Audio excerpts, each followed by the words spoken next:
Am I here yet? What? I thought the body was supposed to be shipped, not me. What's up, guys? Finally made it back home from the hurricane. I was in Texas, so I rode out the hurricane over there while we were at Formula Drift Texas, and then we were also at the Lone Star Pro-Am event the day after, since we couldn't head back home.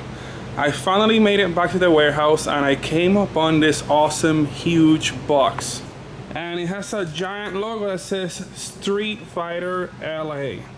So guys, this will be the Widebody kit that I'm gonna install on my E36.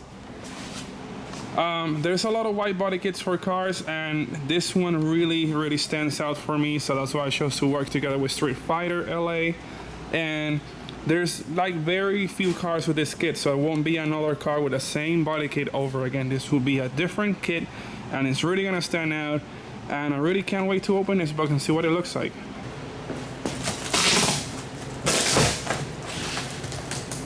I need something for the tape. Back in business.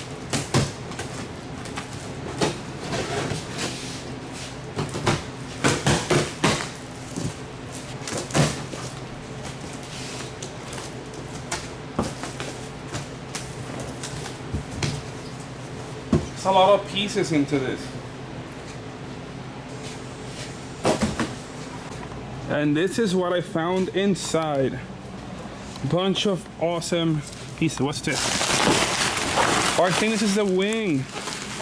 I'm gonna have a nice ducktail wing for this. Put this aside over here. Up next, we got the rear over fenders. These are 70mm over fenders for the back. It's gonna be so wide. And then, oh, here's I think these are the front fenders. Yes. Boy, there's something stuck on it. Looks like I got a shirt, Streetfighter LA shirt, awesome. Can't wait to wear this one, but it's so hot I don't want to sweat on it yet. Then we have, I think these are the add-on extensions for the rear and front bumpers. And then I believe this is a sticker, and I don't know what this is for. Like a big rubber roll thingy. And now I have a box so I can ship myself back. So this is what it looks like with all the failed. This is what it looks like laid out. So I got, again, the rear 70mm over fenders. I have front 50mm over fenders. There are add-ons for the front bumper and rear bumper to add smooth lines between the over fender pieces. I got the ducktail part for this. It's gonna be a wing, and then I got the Streetfighter stickers I'm gonna put on my windshield, and I still have to figure out what the rubber piece is for. I'm gonna go ahead and call him up and ask him about that. Then on install video, I'll be wearing these, but not today because it's really hot at the warehouse and I don't want to ruin this one. I want to open at least the rear over fender to see what it looks like.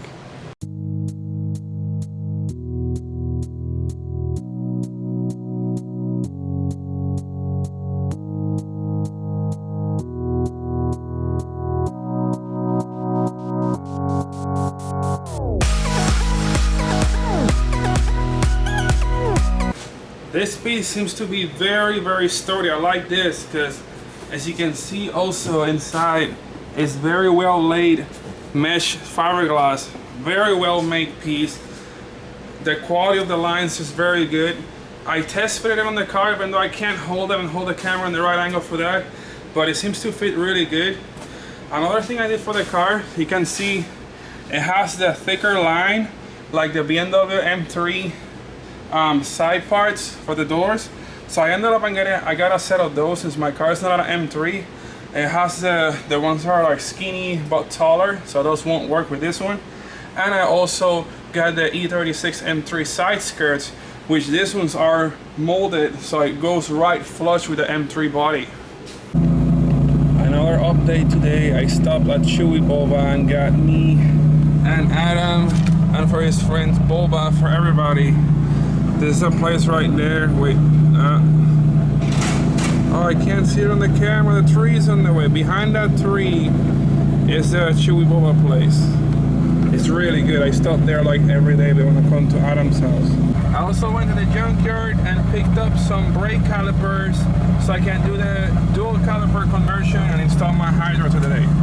You guys probably won't be able to see much, but I want you guys to listen and hear how awesome the turbo spool sounds on this car. I'm just gonna lay the camera on the seat so you guys just hear this thing. It sounds so good.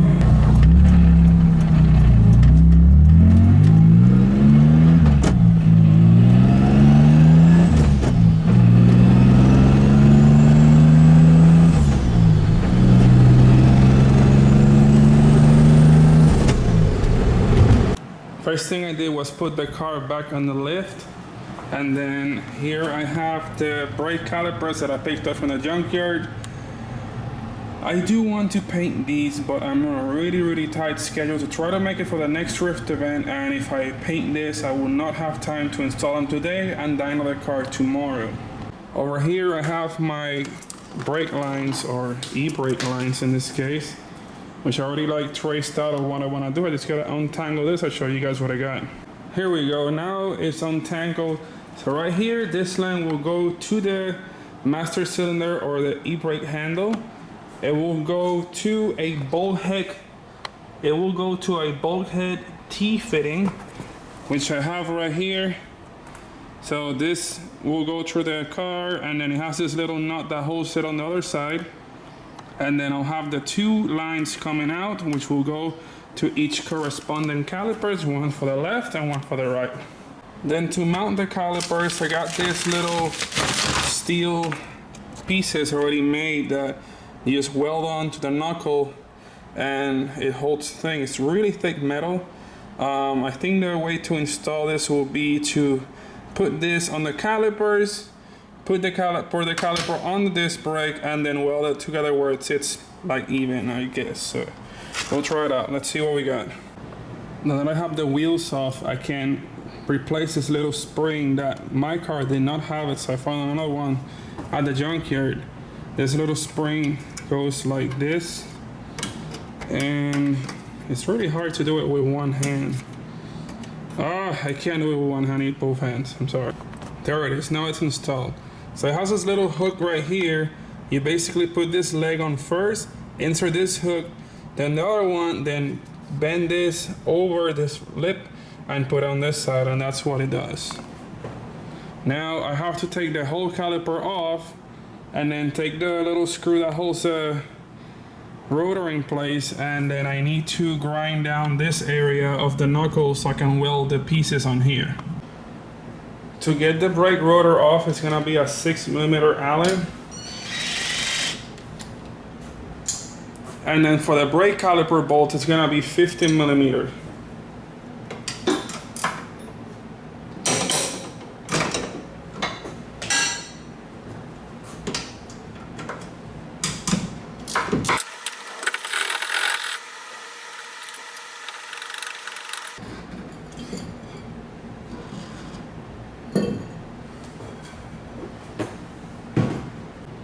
Now this is the area where the new mounts are gonna go, so I have to grind the paint out of this whole area so I can make sure I have a clean metal to metal surface where I'm gonna weld that.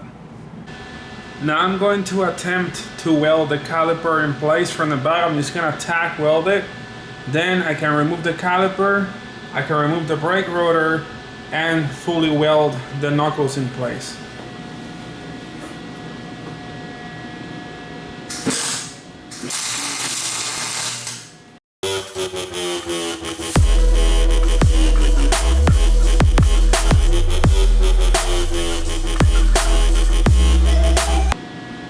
Yeah, there's a lot of power. I have the machine on full flame, so it gets deep and good penetration to the cast bracket onto the super beefy brackets for the caliper. This is what the knuckles look like now, all welded up. Now I brush off the dust from the welding, and now I should apply some black paint. One very important step that I almost forgot to make was to test fit everything before painting. Now, as you can see, this is the alignment of the pad with the rotor. It's actually very good. Also, it's not touching on either sides. Oh, pretty even right there. So this caliper works. The other side already checked it and it's really good as well.